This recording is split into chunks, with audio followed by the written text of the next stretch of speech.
Everybody, thanks for tuning in. I have a wonderful hairdresser with us today. She's super talented, has a fantastic reputation, and is very cool. And I think you're going to love her. Everyone, welcome Amy Farid. Amy, say hi. Hi, everybody. Thanks for joining. Very nice.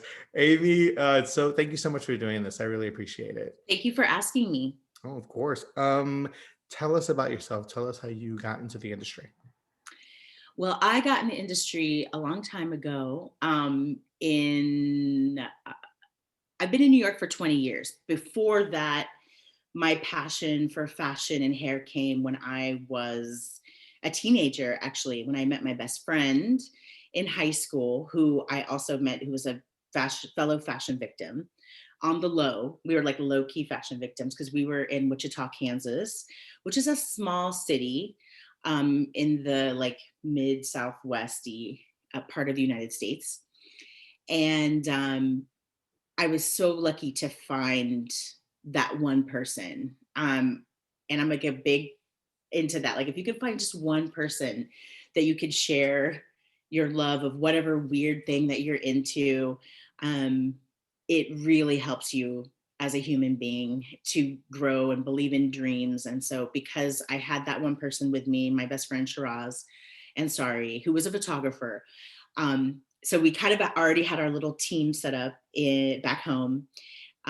He was a photographer. I would do hair and makeup and styling. And we would just take our friends from high school who were beautiful, because who isn't in high school?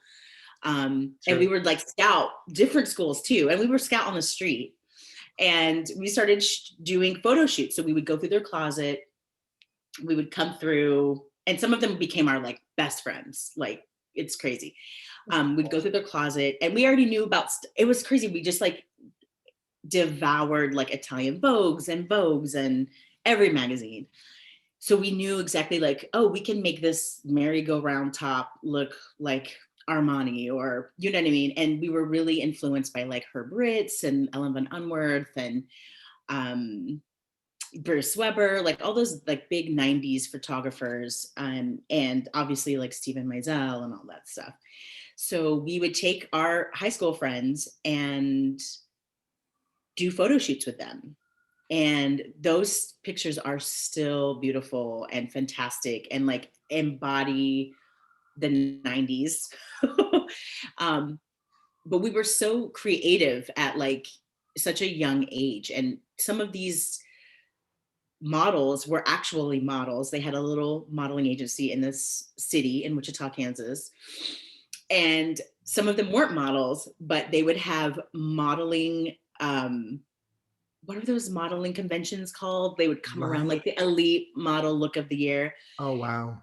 And so we were like, take Polaroids of our friends. Like we're going to take you to this convention. Like I should be a mother. I'm a mother agent basically. Like the 90s. Yeah, totally. At 16, like for real. For real. So we would take our friends to these modeling conventions. Of course, they would get signed and booked. Like two of our friends, our boy models, like got signed to Boss models, which in the 90s, that was like a big. It was massive. Remember Boss? Yeah, I totally remember that. Yeah. And then another girl, like just, we had like, it was a lot. So a lot of our friends came to New York and modeled and either chose to go on, and some of them went to Paris to model, and some of them just like, I want to stay and be a fireman or whatever. And some of them had crazy experiences with crazy people in New York. But so because, you know, we had that eye, we were constantly working. I was just like trying to figure out how I was going to get from Wichita, Kansas to, you know, when you're young, I wasn't thinking of that. I was just making art, you know, and then we were going clubbing. We were going to gay clubs, and like, I was a club kid and would wear my hair in all different weird ways, like really, really cool creative period in my life. Yeah, you were a cool kid from jump, like immediately. Yeah. That's like awesome. People would visit, and this is like, I'm sorry, but yeah, you have to like, yeah, I'm a cool kid, but no, people from New York or from wherever would come to our town to these gay clubs and be like, oh, you kids need to be in New York. Like you guys are fab. Like people would tell us that from that were older. And meanwhile, we were sneaking into this club. Yeah, because like, you were aged. Because I was 16. That's awesome. So these older boys would be like, men would be like, oh, you guys are fierce. Like, y'all need to like, you need to get out of this town. And I'd be like, I know, right? And so you don't know how you're going to get out of the Sure. town to make that work. So I would jip high school. I would go with my friend Shiraz, who was a senior when I was a freshman when we met in high school. So he had graduated and he was going to Wichita State University to university classes. And so I Okay. would jip school, jipping is like, skip school, Yeah. and go to his university classes with him. And he had like a sociology class that like really like, well, that was the first time I ever heard like namaste, like kind of weird things that hadn't entered my mind yet, and cause and effect, and um things in the universe, universal laws that hadn't penetrated into my brain yet. So I was hearing these ideas that were floating out there, and still, being really creative. So it was kind of like a weekend thing, like, right, we'd get dressed up and go out the weekends, and then Saturday night, maybe have a party. And we were lucky because my friend was an immigrant from Pakistan. So he had his own place while he was in college. So we had like a place to like come back and hang and party and be creative. And we would have these big parties, and then we'd wake up and like go do a photo shoot in a cemetery or something, or like, it became, we like built on this whole thing. Yeah. And so my friend Shiraz, the photographer, ended up moving out to Los Angeles to go to Otis, which is like Otis is like the Parsons in Okay. LA. Okay. It's a private art school. So it's actually the sister of Parsons. So he was there doing photography. And when I graduated from high school, oh, there is one little spark that happened to me when I was like, I think a senior. Okay. So because we would ask people to model for us, we got a little bit of a name for ourselves in the local, like, cool hair salon called Planet Hair. Everyone went to this one place. I wanted to work there. I didn't get hired, thankfully, because then Yeah. I probably would have still been in that town. And I really wanted to work at that place. It was funny. But because people knew of us, they were like, oh, will you shoot me, like photograph me? And there was this one really wealthy trust fund girl who was like, I'll pay you. We're like, what?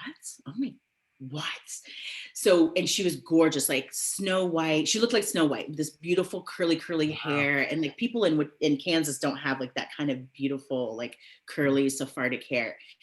And so we're like, oh my God, girl, yes, we're gonna turn her out, blah, blah, blah. So we Beautiful. turned her out and we're like, oh my God, the pictures are, it was like a good like time capsule for her.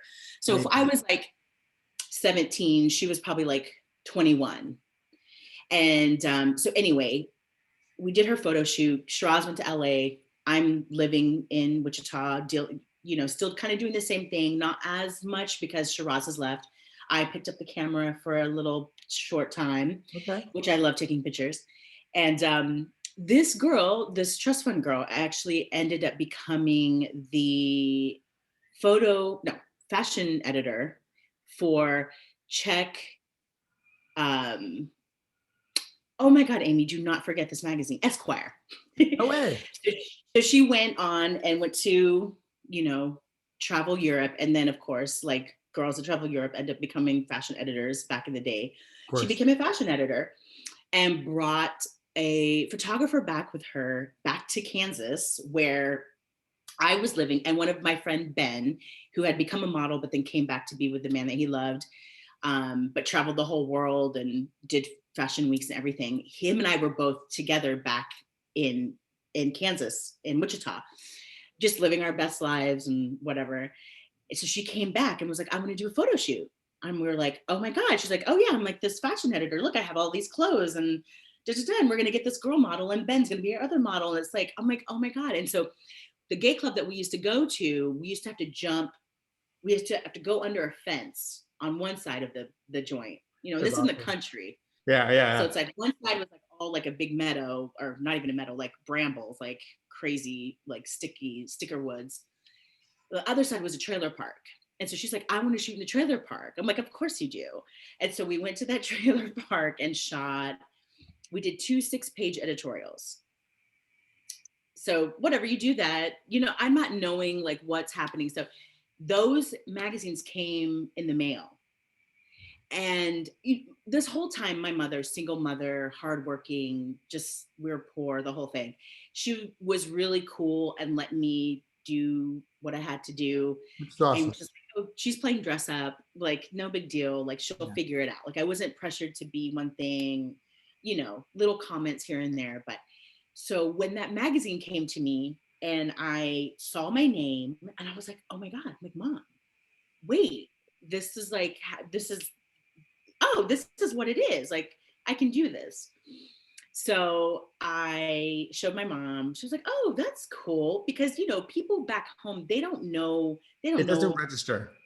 like how magazine shoots happen, or Mm, maybe they don't even know about magazine shoots or editorials. Even saying that, sometimes people are like, what is that?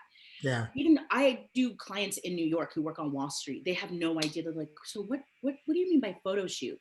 So um, I'm speaking very generally sometimes. I'm speaking to you because you know exactly what I mean. But if people Yeah. don't understand that, there's like certain terminology in fashion that we use. So Yeah. I was learning that at this age. So I get these magazines and I'm like, oh, wow, okay. And high school came and went, graduated from high school. Then I was like, I wasn't quite sure what I was going to do or how I was going to do it. So I did a year of university. Um, where I took some of the same classes. I took sociology with that really great professor, and then I did some costume design. Just thinking, I was like, I'm just going to take classes that I want to take because Yeah. I'm like still figuring. So it's kind of like I had a year off to think, and in that year off of high school and then working at Pier One Imports, I realized I'm going to go see my friend in LA. Okay. I'm like, I need to get to LA. I need to travel. The eye has to travel, right? So I went to Los Angeles and bought a one-way ticket. And but still, I think one way, maybe it might have been cheaper or something back then. Was like, I'll figure out how to get back somehow. Anyway, went to LA, ended up spending, oh my goodness, at least 3 months there, and probably maybe more. And with Shiraz, he was with his art school friends. And so I came and I get to meet all the cool art school people and the art school like boys and all these little cool parties that they would have, and Mm, was really into it. And after like about 3 or 4 months, I was kind of, Shiraz, who was also working at Pier One Imports at that time, he had his job, he had his life, he had school. And I was kind of like, what was I? I think I was 19 at this time. I was like 18 or 19. I was like, what am I doing? So I would ride the bus because we lived in Torrance, California. I would ride the bus to Venice or Redondo Beach. oh wow. Okay. So those were all in the South Bay. Anyway, I rode the bus to Redondo Beach one day, and I remember just looking at the sun. And I was looking at the sun, and I was kind of just meditating, but didn't realize, or sun gazing. And it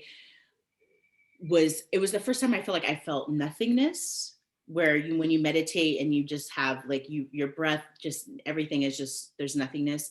It was a stillness that I think was I know it was the first time I fully was aware of it. And all this information came through me, and it literally told me, the universe, the creator told me what I was going to do. And what it instructed me to do was go home, move in with your mother, go to hair school. Then you're going to leave Kansas. You're going to go to New York, and you're going to do what you did in the magazines, like in New York. And I did that. I called my mom the next day. I said, I'm coming home and I'm going to hair school. And that's exactly what I did. I went to hair school, Wow. worked maybe a year in a salon there, not the salon that I wanted to work at. They Right. didn't hire me, which Their thank loss. God, thank you for not their loss, but also thank you for not hiring me, because I probably would have been content Yeah. um, there. You know how you get Yeah. comfortable? So I think it was a blessing, even though it was all I wanted. I There was something destined greater for me. Yeah. And so out of that disappointment came something much bigger. So ended up working like little over a year or something at a salon, and then took a Greyhound bus to New York in August of 2000. Yeah. And was it 2000? Yeah, August of 2000. And then the rest is history. I had only sent one application for a job. And this is amazing when you're like 20 and you do this kind of stuff. Mm-hmm. Just one application in, and I had only heard of one place in New York because I had only read fashion magazines, and the one place was Bumble and Bumble. Yeah, and that was huge back So, in the day. huh? That was huge then. It was huge. Yeah, yes. So I was like, okay, I had seen like Orlando Pita for Bumble Mumble and Ward, and so I had seen these names. So that was the only place. And even leading up to leaving for New York, there were little signs. And my friend Ben, the model now, who's also a hairstylist and owns his own salon in Wichita, Kansas, he would like, oh, Amy, there's all these like bees around us, bumblebee tuna, and there were bees around us in his garden. And like, he's like, I think you're going to work at Bumble. I was like, I think I am too. I had no idea what Bumble really was. I knew that they had products. I didn't know it was such an institution and a salon. I Right. didn't realize I was getting like such an amazing hair cutting education Right. as well as hairstyling. So when I first moved to New York, I got that job. I worked 2 weeks as a temp, and then they gave me a call back. I met with them. I met with Connie Sophia Voynez, who's a legend in the business.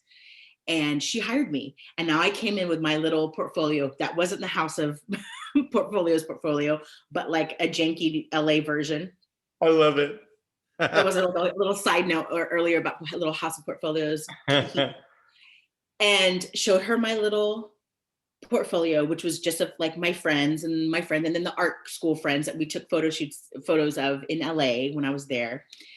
And Connie Sophia was amazing. She was like, oh, that's cute. When you move to New York, you're like, I'm here to do everyone's hair. I'm a hairstylist. Yeah. And she was like, oh, that's really cute. We're not really focusing on that right now, but if you want to work as an assistant for $5.15 an hour, you can have the job. And I was like, yes. Oh my God. That's Totally. I awesome. mean, you know what it is. It's like, and that was the minimum wage in New York in 2000 was Yeah. $5.15 an hour. So I started my little assistant job. She's like, just wear all black, show up on Tuesday. And that was it. And I started assisting through them, learning how to cut, color. And I was telling her, like, I want to do editorial stuff. And she was like, yeah, cool. We don't really do that anymore. But there were people there that would go to Paris and Milan and that were on Orlando Pita's team. And so I was like obsessed with them and like, oh my God, or they had just come back from the shows or they were going to the shows. Because when you first get hired, you're not going anywhere near the fashion Yeah. stuff. You're Like, you know what I sweeping the mean? floors and You're washing blowing out dishes. hair in the salon. Yeah. And that was the beautiful thing about Bumble too, is like, you didn't even have to do shampoos back then. They had a whole beautiful, amazing Haitian shampoo gang. Oh, And wow. so it was it was kind of like my graduate school. Like that Yeah. was my college. That was my education in New York, was Bumble and Bumble as an assistant. And as I progressed as an assistant and I was hungry, I was like into doing everything. So I started styling the front desk girls' hair when it was slow in the salon, when I didn't have to assist doing a blow dry. Yeah. And so I started styling. And of course, all the girls were gorgeous and little actresses or musicians. So they were beautiful receptionists. And I started styling their hair. And Michael Gordon came in and noticed their hair a few days in a row. So when Michael Gordon would come onto the floor, you sit up straight, you like, am I chewing gum? Like, let me get this out. So I noticed him on the floor and I noticed him kind of looking at me and coming my way. Because I mean, at that time, he probably didn't know who I was. Like he had probably never even like looked at me. So he's probably like, oh, is that her? Who's that? So he was coming towards me. I was like, oh my God, what's going to happen? And he came and he said to me, this hairstyling you're doing is what I've dreamt their hair to be for years. This is like the hair that I've wanted them to have, Oh, that you're giving fabulous. them. And that was it. He invited me to his house to assist Rolando Bouchamp No for way. That's cool. a photo shoot at his house I think at this time, it was after, I think it was 2002, because his house in Tribeca was like destroyed in 9/11. So he was on the Upper East Side. So I went to this townhouse, and that was like my first like moment. I was like, yes, God. And he would just invite me everywhere with him to his house to like do photo shoots. We would go to the Hamptons, and then he's like, you need to meet Laurent Philippon and For sure. work with him. So then I became Laurent's assistant and would go on photo shoots with him. And then Jimmy Paul got a contract with Bumble and Bumble, and Jimmy Paul had a lot of shows in Europe. And so they're like, well, we need to start sending people. So they started sending people again. And of course they sent me. And so I like revigorated this whole, and Jimmy Paul obviously started, we had like the means and the need to go to Europe again. And Mm. so I would, they sent me to Europe, I think starting in 2003, 2004, like every year, every season I went, Yeah. for Paris and Milan, and almost every season. But, and so that's kind of how it started, like, right? So I got in, started, busting everything for everyone at very low rates. And when you're that young, when Laurent and when I was assisting Laurent, he was working with David LaChapelle. And David LaChapelle is like a huge inspiration just for anyone, I feel like, in fashion, just for being him. And Yeah. so I just remember being in his studio for like 15 hours or something, and at that time they paid me, because I was an assistant working for that salon, $40 a day to do a photo shoot. So Wow. I would make $40 a day, and I didn't care. Do you think I Yeah. cared? No, Yeah. I didn't care. I was getting this opportunity. And that's where I learned a lot from Laurent. Like, we had time He's a brilliant to hairdresser. kill. He's a He's incredible. And I'm so lucky I learned from his hands, because it's that classic French hairstyling. yeah. He assisted Monsieur Alexandre and my favorite, Julien Diz. And so because he has that super technical French side mixed with the Julien Diz like destruction, Yeah. it just makes for the perfect whole person.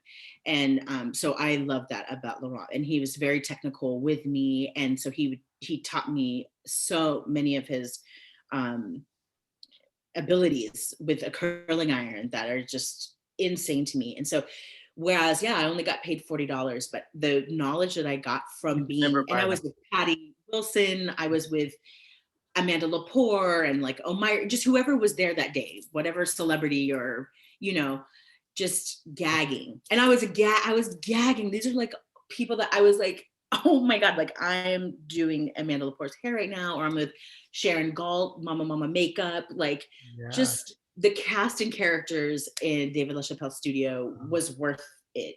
I was stuck with Patty Wilson when we had the blackout in New York. Like, I just like, it was just like Wow. big things that like Yeah. crazy things. So while I I didn't get paid for those, I like received so much more than money Yeah. in my life. And I feel like as a budding hairstylist, there's like nothing else. It's like, I moved here to do this. This is my Yeah. passion. This is my dream. So yeah, working for free, did that tons, or working for, Yeah. whatever. Yeah. And Whatever. I did that. Yeah. I mean, also at that time in New York, that you could kind of still do that in the Hmm. early 2000s. You could still kind of be an artist and not have to constantly worry about how I'm going to get my bills paid. And, and that's like the sad part about New York and just other big cities, where people would come there and be able to create and express themselves. But now it's just so commerce driven, that Yeah. it's harder for these kids to like, I don't want to ask my assistant to be like, oh, I'm doing this super cool editorial, but do you mind working? No, I'm not getting paid. I'm like spending money on this. You know what I mean? Like, I would never Yeah. dream of asking that of people, even though I know that I'm sure people would do that. But Yeah. But I, New York has become so prohibitively expensive now. I just think yeah, know how. I just don't know how kids do it. You're right. You know what I mean? Like not making any money. I mean, what you got in return, like being able to learn from the hands from a master personally, is yeah, incredible. You can't put that's a price tag on that. No, no. And that's how you know you really love it. Like that's how I know if there's assistants that I have that really want it. I could tell, I could just Yeah. tell. Like I have an amazing assistant now, my assistant Dea, and she's so into just everything. So Yeah. I like that's what you want, right? When you have an assistant, you want someone who has that hungry Yeah. passion, who isn't jaded, or you know what I mean? Yeah. So Totally. Yeah. um, so yeah, that's kind of how I got started. And then from the shows and meeting different people on set, then you kind of meet photographer or other photographers and makeup artists. And so I moved to New York in 2000. My friend Shiraz, a photographer, ended up moving a few years after me, but through him, I ended up meeting a makeup artist who then we started working together as a team with a photographer. And then you start getting clients, and then people want to, my friend who was trying to get an agent kept seeing his book and was like, who's doing hair? So that's how I got my first agent. That's The amazing. makeup artist was trying to get an agent. And he's like, girl, these people keep asking who's doing hair. That's awesome. I'm going to talk to them because they're like, keep asking about you. And I was like, oh my God, really? And so that's how I got my first agent, was like talking to them and like telling me like, okay, you need a little bit more of this. They kind of tell you need Yeah. a little bit of this. Like, let's see you do that. And then I did those things and got an agent, and then the rest is history. Yeah, And that's awesome. Agents were a little more hands-on back then, weren't they? It was very much like you need a little more beauty, or you need a little more.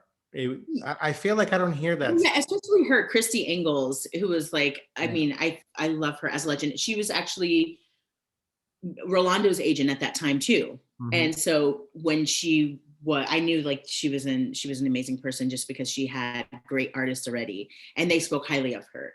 Yeah. So when I was like, oh, I'm talking to Christy, it's like, yes, she's great.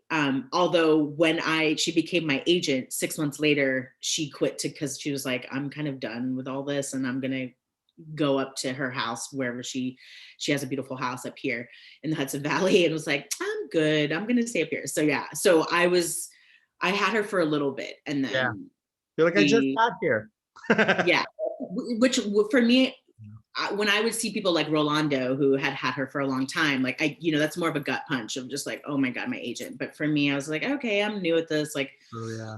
we'll see what happens. But she was great. And yeah, very hands-on and so understanding. I mean, me at 20, however old I was when I got an agent, like, oh girl, what a hot mess.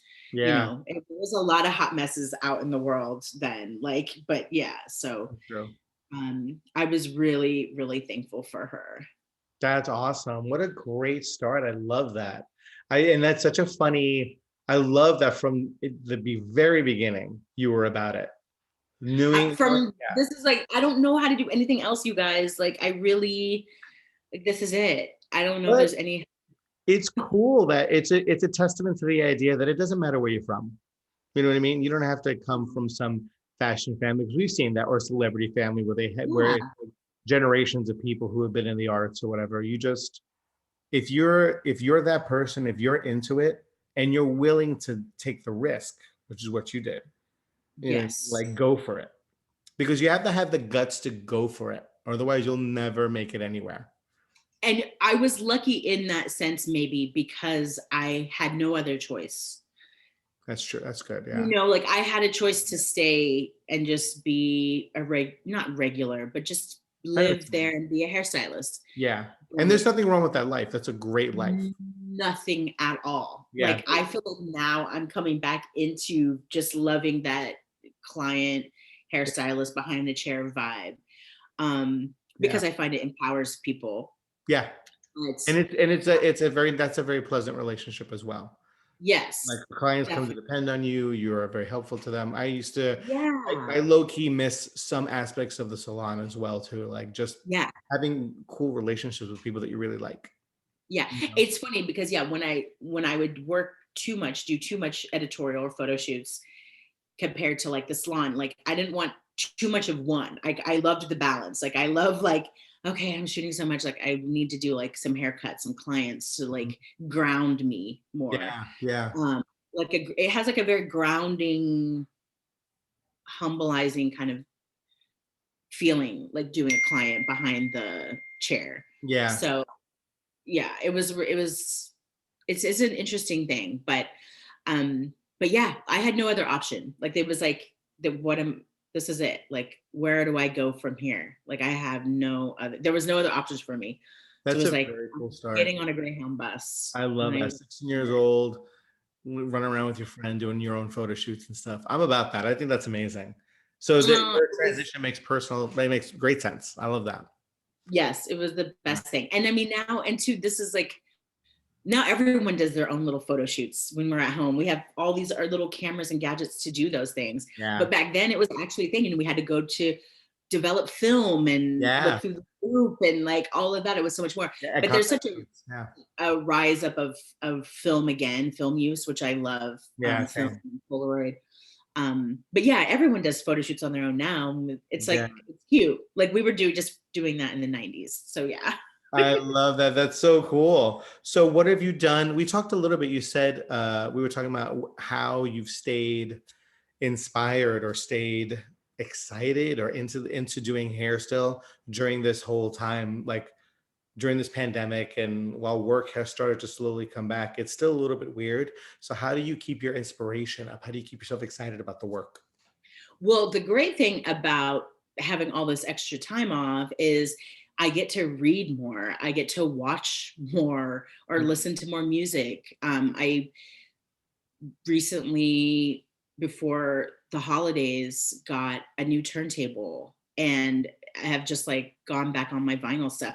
It's like I'm regressing back into my teenage years with Yeah. my vinyl thing.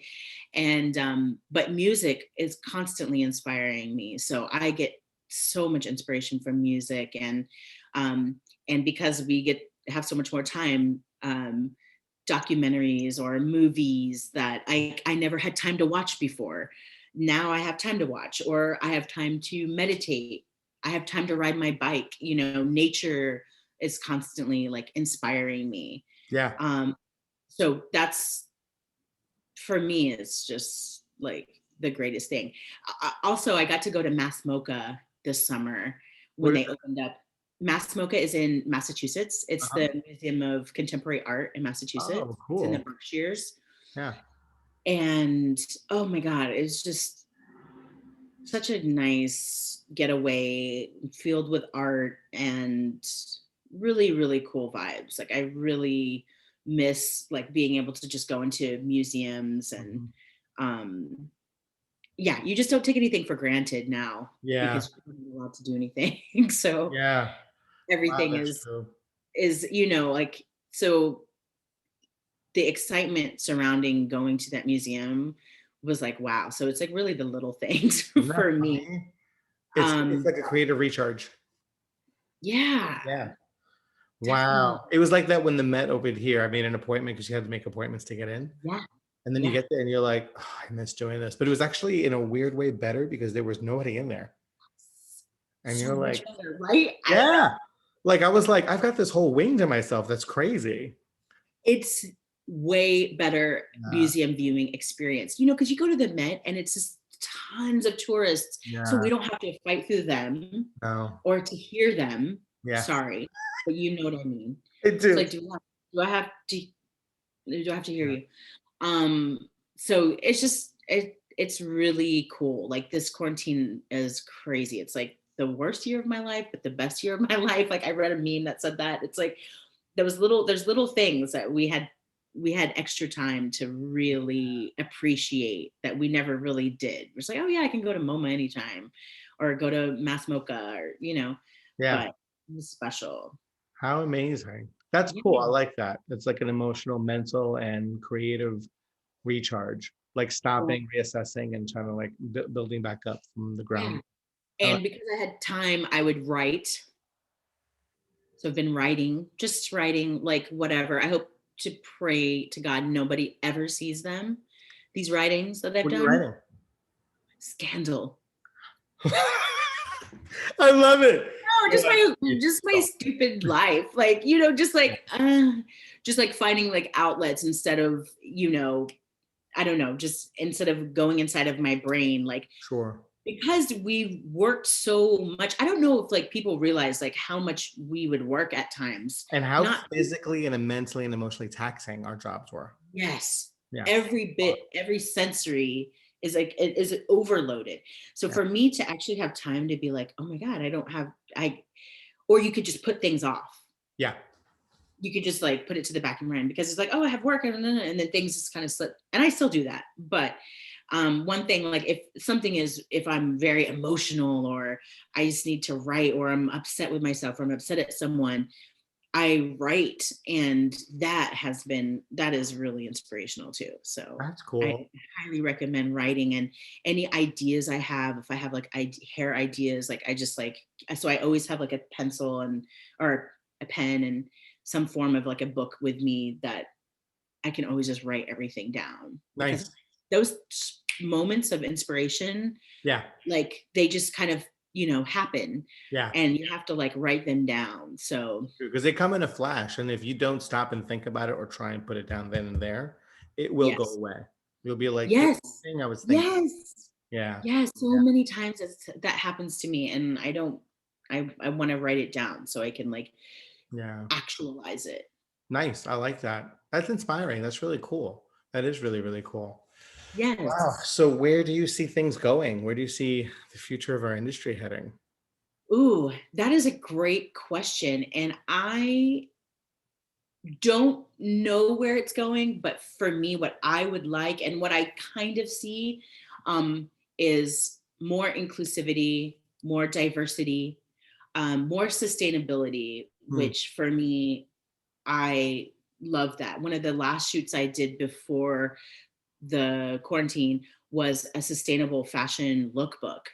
And it was with all these amazing women who uh, are pioneers kind of in this sustainability or they were dealing with climate issues or diversity politics. There was a young girl who had escaped a sweatshop and now she goes on tours talking about like her life and what those conditions are like. So I definitely feel people are more conscious of how things are made and where and how much and who's truly benefiting from how those things are made. Mhm. So for me in the future, that's what I want to see is more inclusivity, diversity, sustainability within our fashion and working with brands that I feel good about working with, which I acknowledge those brands when I work with them, like that this makes me feel good to Yeah. work with a brand that I can see myself in their imaging or their, campaigns or something like that. Mm. Um, which is so crazy to think about because coming from like that old school of fashion to now, like being able to just even say that, like, oh, I can see myself in this Right. this company now, Yeah. this fashion company now. Um, and I think because of social media and um, the saturation of everything. Everyone can see everything. Everyone is accountable. Yeah. I think real change has to come from this, and from just this meaning just everything that's going on in Yeah. the world. With our climate, political stuff, race. So I think if you are to be a successful company and hair people, makeup, fashion, you have to open your mind to everything, everyone. Yeah. And you yourself have to be thinking in a diverse way Yeah. and an inclusive way. Mm. And so that makes me really excited because I feel like we all need to kind of be sped up to that point. Like, and I think this is going to help people. It's going to be kinky. It's going to have some crooks in the road here and there. It's going to be hard for some people. But I feel like as a fashion industry as a whole, there's a higher consciousness that's Mm. come out of this stuff because we've had more time Yeah. to work on ourselves, Yeah. if if we did do that work, Yeah. you know, we've had that time and I think we're ready for it. That's like the general consensus I get from my friends and from people that I see on the internet or that I talk to. Yeah. Um, the consciousness is just rising, and that's my only hope for society, especially the group of people that I'm working with in fashion, Yeah. is just everyone kind of evolving with the times. Yeah. And an overall desire, I think, to do better and to be better, but genuinely, not just on Yes. purpose.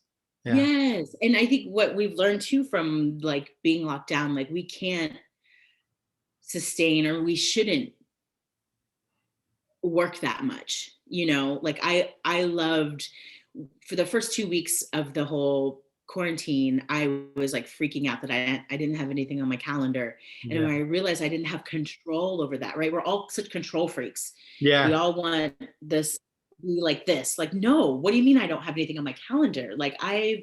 I'm always working. What do you mean?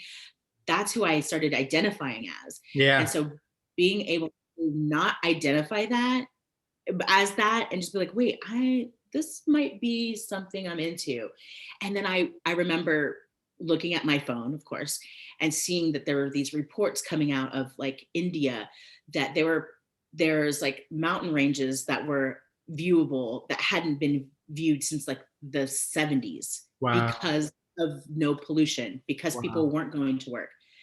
There was a mountain range in China that they hadn't seen for 30 years or something crazy, because we weren't going to work, humans, and we weren't polluting the skies with flying. As You know much. what I mean? So that I didn't get to do that photo shoot because the clothes in China couldn't come. Yeah. But There's a lot of look that. at nature. Like, look at how beautiful nature is. Mhm. And that's what's really important, not me or my bank account or about being able, you know what I mean? Like the real important things in life came through to Yeah. me during this whole thing. So I think it's a good thing. Yeah. I That feel doesn't mean that I on a still freak out. grand scale, on a global scale, like you're saying, but also on a personal scale, because as individuals, like you said, we end up identifying ourselves by our jobs, by our careers. And if you're not running around 24/7 or crazed, you somehow felt insecure about it. And then in reality, you realize, actually, I should probably have a healthier relationship with work. Yes. Yeah. I mean, I love what I do, but that can't be the center Mhm. of your world. And it shouldn't be. It shouldn't be. It's not healthy. It's not healthy. And then for what? For what? Like at Yeah. the end of it, okay, I did all this job, I worked and worked, and then, oh, okay. What happens after work? Yeah. Totally. you Because you could pour know? yourself into it, and this business will always find some way to make you still feel a little bit crappy about it. Like good Yeah. in some respects, and in other ways, you're just like, "Oh, I didn't get that job, or I didn't do that thing, or I don't want to do this one, or you end Yeah. up getting too caught. It's very rat racy, and it's not cute. Yes. Yeah. Yes. Or you're jealous of what other people do. And that is a horrible way Horrible way to live to your life. live. It's a bad way to live your life. And I Yeah. don't recommend it. I've done it. Didn't get me really anywhere. And then when I realized like I'm not even like that as a person. I'm like, Yeah. I love everyone. You have jobs. I have jobs. Like we all have jobs. There's room for Yeah. everybody. Yeah. And I love hair and it's such a big part of my life, but it doesn't make me who I am. No, I You know like what I that. mean? It's It's true. Keep it more in its than place. just a Keep it. hairstylist. Yeah, it's just work. But you're also a mom. You know what I mean? You're also Yes. a person. You have these other things are the more important things, I feel like. You know what I mean? Yeah. Yeah. Yeah. And being a hairstylist is fantastic. Don't get me wrong. Love it. I Yeah. love it. And I love that we get to have certain connections with people when we do. And we're very fortunate people. Like hair, Yeah. I think we did good. Like being a hairstylist, like we chose good. Like we Yeah. did a good, we Yeah, had a we good did. run. We totally did. And we've had like, yeah, it's true. And it has been good. It's funny because we talked about this earlier. I rarely get to meet other hairdressers. And when I do, I would say 99% of the time, I always walk away going like, oh my God, what a cool person. Like I almost always end up loving them and just being like, oh, and that 1%, who cares? But the 99% are just like, that guy is cool. That chick was awesome. Like which is rad. Yes. I love that vibe. I love that that's the kind of person that is generally drawn to this and generally does well in this. You know Yes. what I Yeah. mean? Well, that's what we were talking about earlier. People, they're like, oh, David Cruz. Blah, blah, blah. I was like, no, I don't know him, but I've heard amazing things about him. They're like, oh my God, yes, he's great. You would love him. And so we've met in passing, like at studios and stuff a few Yeah, for times. years. Yeah, yeah, yeah. But like, yeah, like we haven't never, like, this is the longest we've ever spoken to each other, which is Yeah, fantastic. And yeah, I appreciate you for asking me. But it's true. It's like hairstylists are great people, and we're our own group of people, and makeup artists are their own for sure. thing, which we love. Yeah, But stylists, they're their own people, and photographers. So it's cool. But yeah, I feel like hair and makeup, like it's like we have a good life. yeah, It's not yeah. We do. too much heartache and hard work. It's a lot, but It's funny it's how there are types, right? I feel like you're right. Like makeup artists are a thing, hairdressers are yes, a thing. Like there's a type of the person stylists are their that does well. The stylists have a. There's a personality of a stylist that you're like, yeah, they're always like that. It's very funny that. always. Yeah, I love that. And even like sometimes that would give me like maybe anxiety when I was younger and maybe more insecure about certain way people were acted. But now I love it. I yeah, love no. those horrible stereotypes, and it's Very just like, funny oh my God, yes. and Like weirdly endearing. it is. Yeah, Once you've grown in this business and just seen yeah, all the archetypes of like, oh, that's the archetype for that. That's yeah. and I find it thrilling and It's hilarious. yeah, it is so hilarious sometimes because it's It's so so wildly predictable sometimes. God, of course he was going to do that. oh my God. I love that. That is Yeah. so funny. And you're so spot on about that. I love that. I love the perspective that you have too, that you've coming through this, have decided, no, no, this is how I need to see the world. You know what I mean? Because it's very easy to just allow yourself to feel frustrated with the way things are. It would be understandable. It is understandable because on some level we are frustrated. Everyone, the whole world is. No one's happy with the circumstances as we have them now. But to choose to think beyond that and to go on the other end of this, I just want to keep trying to be a better artist, a better person, and more inclusive in my work. I think that's awesome. That says a lot Yes. about you. Oh, good. Well, I'm glad. I'm glad that's what you got from me. Whatever I say, I don't know what. Totally Sometimes I just go off on a rant, but I'm glad that's what you collected because that's what I meant to. That's what I meant to relay. good. I'm glad. No, that's exactly what I gleaned from what you said, and I loved it. It was great. It was awesome. Amy, thank you so much for doing this. You are so welcome. Thank you for asking me. This was so Oh, are much you fun. kidding?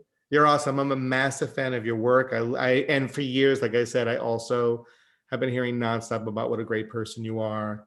It's cool. And I do, in the spirit of kind of what you said too, like in doing these things, I've wanted to have as much inclusiveness as possible because there are a lot Yes. of great artists in this business. And I'm trying to reach out to as many who I really love and respect, but also I want there to be all different types of faces and backgrounds and things that so that somebody watching this who because your background is also Native American and Arabic, yes, Yeah, I'm Native American and Arabic. which is incredible. And I feel like how cool for like somebody to look at that and go like, oh, there's somebody like me doing Yes. that has had this super cool career that I didn't think Well, was open to me. my assistant started doing hair because she's a native girl, Wow. and she somehow, I think on Instagram, found me through indie. A lot of native people, we all kind of follow the same people, That's rad. and she found me, and she had moved to New York, and I inspired her, so she went to hair school, and now she's my assistant, I and love it's that. amazing. And before, about, I never saw a native person in fashion. No, Like there was nobody in fact, so sometimes when I'm just like, oh, if I'm feeling like, oh, less than, I'm like, no, I was like one of the very yeah, first people who had been here for a long time. totally. um as they'd say, ethnically ambiguous. But no, it's like, I no, I'm love like that. Native American, and like it's like cool to see yourself. That's the same thing as like for me to see myself in certain fashion ways or wearing certain clothes, or It's good to see a native hairstylist, It's so so cool. for her, that inspired her. She was like, she could do it, I could do it. So I'm For just trying to sure. inspire everybody. Yeah, I think With that's amazing. whatever I you love that. I live for that. And We it's need more brown, Black people in every profession. yeah, yeah. Yeah, and just mixed up, more of everybody. I mean, it's funny because we were talking about inclusiveness on another I was having this conversation with someone else, and sometimes you get a little bit of a pushback and people are like, "Oh, well, shouldn't we just have the best?" And I'm like, "Yeah, we should have the best, but we're just saying pick from a broader pool, Yes, not from such a narrow pool that we used to pick from before." There's the plenty of same bests people. who just weren't being selected because they didn't fit from what you thought they should be, whatever. Like, Exactly. yeah, and I feel like that's happened now. You know what I mean? And I think like the seeing so many people of different backgrounds succeed and go, okay, it does work and it works beautifully. It doesn't, and it's not disruptive. It's not taking jobs from anyone else. It's just opening up opportunities for other people. You know? Yes. Yeah, love it. Yes. I love it. Opportunity. Love it. Yeah, that's all it is. You know what I mean? Like everybody deserves their at Why bat. not? You know what I mean? If you got what it takes, then they'll make it happen. And if not, then that's fine. There'll be others, you know? Yes. Yeah. Well, thanks again, Amy. Mwah. Thank You you were so much. amazing. Bye. Bye.